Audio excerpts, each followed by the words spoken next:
Good day, my people. It's your coach PK coming at you live from beautiful MSEC, and I'm here with somebody that does not need any introduction.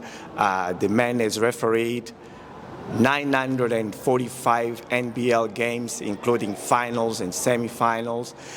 The man has been on the Olympics. The man has been on the World Cups, including bronze medals, gold medals, you name it.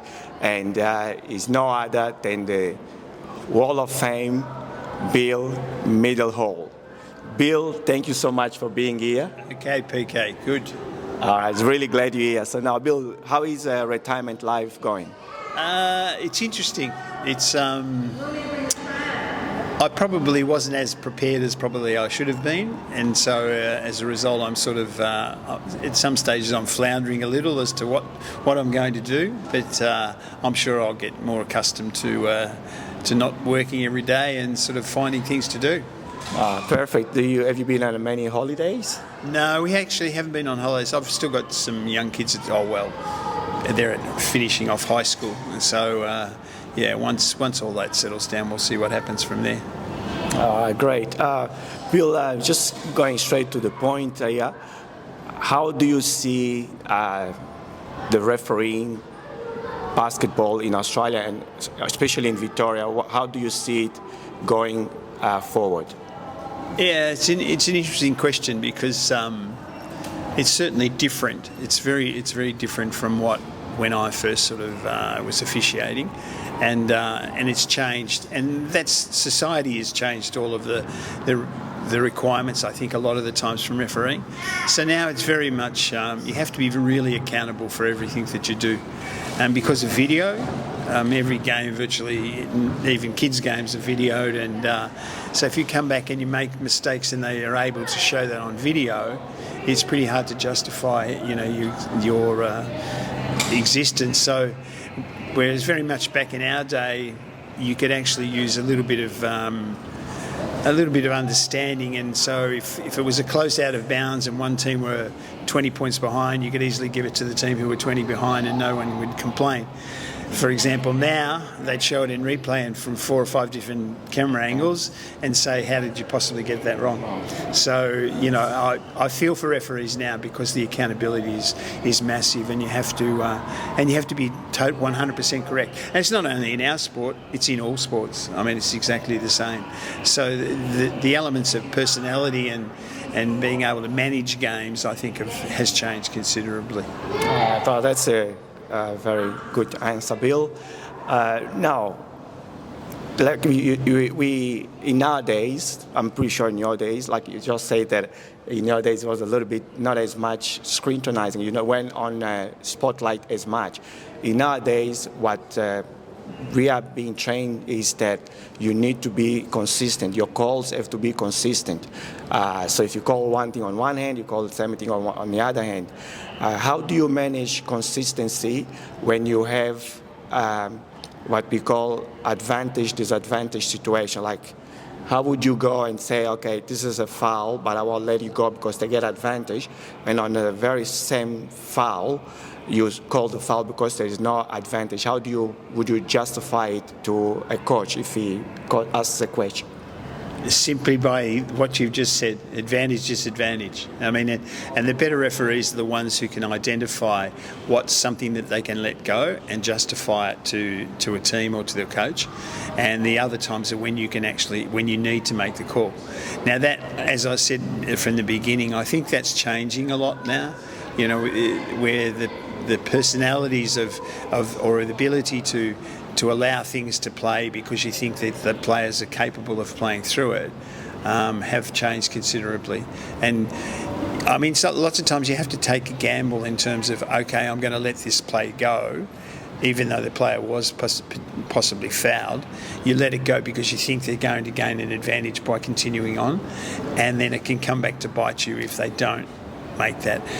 The opportunity does exist a little bit. You can actually call a foul a little bit late, and explain the reasons why you've called it late is because you were trying to allow to see how it panned out. But things have changed so much over the years in terms of the ability to sort of make those decisions for the betterment of the game are sometimes now being reduced because of technical things of, being able to look at video and I mean, even games now you can actually challenge decisions. Correct. On video, and so you look pretty foolish if your calls are being challenged. You're not probably going to last very long if you continue to have too many calls challenged. Yeah, but thank God the challenge are limited, so the coaches, they can't challenge every single call. They can challenge certain calls. I was actually on watching a game where it was, I think it was an out of bounds call, and the coach asked to challenge the out of bounds. When we went to watch the actually footage, is a clear foul on a same play. So how would you, if you were in charge and you were of officiating still and could make a decision on that aspect, would you say yes is a foul, or would you say no, the coach only challenged the out of bounds, therefore we're going to just give him the out of bounds, answer his out of bounds question, and that's it? Yeah. No, it's a very good question. Personally, I would say the opportunity for the foul is, it's gone. You're challenging a particular call which doesn't involve the foul. If you're going to do that, you virtually need to referee the game from a video. Because if virtually every call that you make can possibly, the call after that could be challenged, and as a consequence you go back and look at the result of another call. And, so to me that's sort of, part of the deal of officiating is, and look, referees get 95% of the calls correct anyway. It's just the occasional times where you can actually, if you do show something in replay from other angles, it can be seen differently, and you could quite easily, justify that the call was incorrect or correct. But you have to take into consideration the referees are on the floor, they're making decisions from a particular angle, and sometimes that angle looks a little differently from another angle, from another different camera angle. It's a complex question, because I don't know. I don't like the idea potentially we're going to go down the path of every decision is reviewed on video, and that could easily come into play. Yeah, well, we hope we don't get to that, because what is going to happen is going to affect the credibility of referees and also their confidence, especially because if many of your calls are being challenged and they are getting and the challenge actually is successful. So I hope we don't get to that. What else do I have to ask you, Bill? I guess it makes, the other part of it is it makes the referees more accountable, and they have to, you can't just make things up. You actually have to know what you're calling. But there's lots of occasions for referees, and from my own experiences, where there are times in a game where something has happened, you're not 100% correct on exactly what has happened, but you also know that you need to make a call. And one of the problems with our younger referees, I think, is they don't have the confidence enough to do that. And as a result, the game can potentially get out of control a little bit because they're not making the call, because they don't know exactly So there's occasions when you actually, I used to call it guesstimate.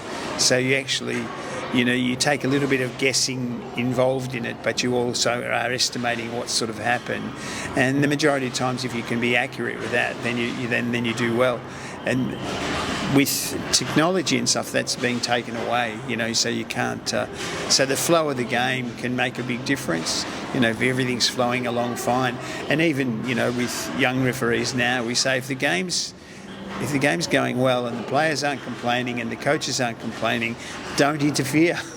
Don't interrupt the game, because, your calling is going to interfere with the game and potentially create disharmony within the game. So, if the game's going fine and players are playing through a little bit of contact and playing through decisions that they don't want necessarily made, then you accommodate that. Yeah. Very, very good answer, Bill. I just wanted to tell all other referees out there, if you're watching this, you have got about 3 seconds to make a decision, which is a very long time. You can see the contact happening, wait if there is any advantage or disadvantage. If there isn't, call the foul. If there is advantage, let them play. There will be occasions, Bill, where like you said before, you give the player advantage. For example, they are going on a fast break, and then all of a sudden they miss out they miss the layup, and they come back to you and say, "Why didn't you call the foul back there? We happened about 6 seconds ago." Yeah, and that can happen. And unfortunately, you have to wear that. You have to wear the consequences of that. Generally speaking, hey, I'm trying to make the game flow as best I can, and I mean, you don't really have an answer. You just say, look, I thought it was an advantage to allow you to continue to play. And I can't go back and make the call, from 2 minutes ago. That's fair enough. So if you don't know, I don't know if you remember Vince Carter, when he played in the Olympic Games in Sydney in the year 2000. Bill was actually refereeing the game.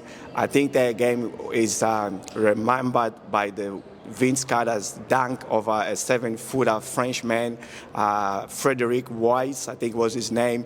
I'll put the link down below this video so you can see that dunk.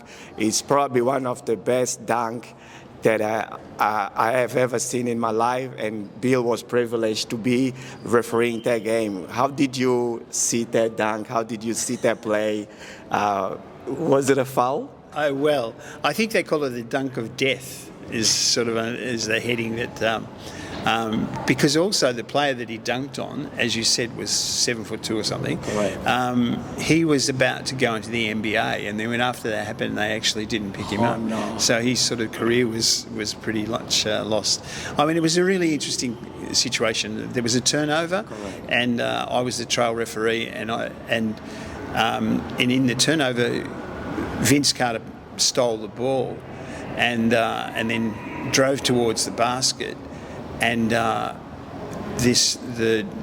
Frederic Weiss. Yeah, he was there, and I thought this is going to be complete. This is clearly going to be a charge because he's just running straight at him, and luckily I didn't blow my whistle, but all of a sudden he sort of jumped over the top of him. Now, when you look at it on replay, again, if you had the opportunity to look on replay, he actually does put his hand on his head, I think. Ah, right. On one of his hands, so he straddles him, he climbs over the top of him, but it's sort of like going over a push off. Yeah, push off with just a little bit. But who would have the courage to call that? No one. I certainly wouldn't. It's a highlight that is there, and everybody loves it. I would not call that as a charge. I will let it go. And this is the situation we are talking about, things that you sort of can't let go, and have to call. So unbelievable event that one was. So Bill, just a bit of when you referee internationally, and you referee obviously countries their first language is not English. How was the communication like? Other than gestures, did they understand you? Did you understand them? How did it go? What's your experience on that? Most of the time with international games, they are really meant to speak English. So you are allowed to, you communicate in English with them. But I had an interesting situation in Barcelona where I can't remember. There was an American player. I had spoken to him when the ball went out of court, and he turned to me and said, "Hey man, you speak English." And I said, "Oh yeah, what about you?" So, because he didn't realise, he obviously thought I was European or whatever, and didn't realise that, so I was communicating with them in English as well. Yeah, so it doesn't really cause too many problems because the language that they are meant to use and everybody is meant to understand is English. All right, yeah. Perfect. We're very lucky that you speak English here in Australia, so you can officiate all over the world and not have any issue with communication. So yeah, now, well, what else do I have to ask you, Bill? I'm just running out of questions here, but look, if you haven't done so yet, please subscribe to my channel, like this video, comment on this video. I see Bill almost every week or every 2 weeks or so. If you want to get in touch with Bill, I'm happy to pass on the message if you need anything to know about basketball referee. Bill actually was he mentored me, and he also ref coached me many times. Always very positive, always very helpful. So it's one of the best ref coach you can ever have, Bill. Okay, thanks, mate. That's I mean, it is now part of the legacy of trying to help referees as they come along, and we're doing a little bit of work here at MSAC, so we're sort of helping them, and also I've been out to Keilor as well, so doing some work with them as well. So that's good. So as you heard, Bill is still working, he's still helping referees. If you ever need any help with Bill, with your refereeing, contact me, I'll pass it on, and can always be done. I hope you enjoyed this video, and until the next one, you know I always give you my best.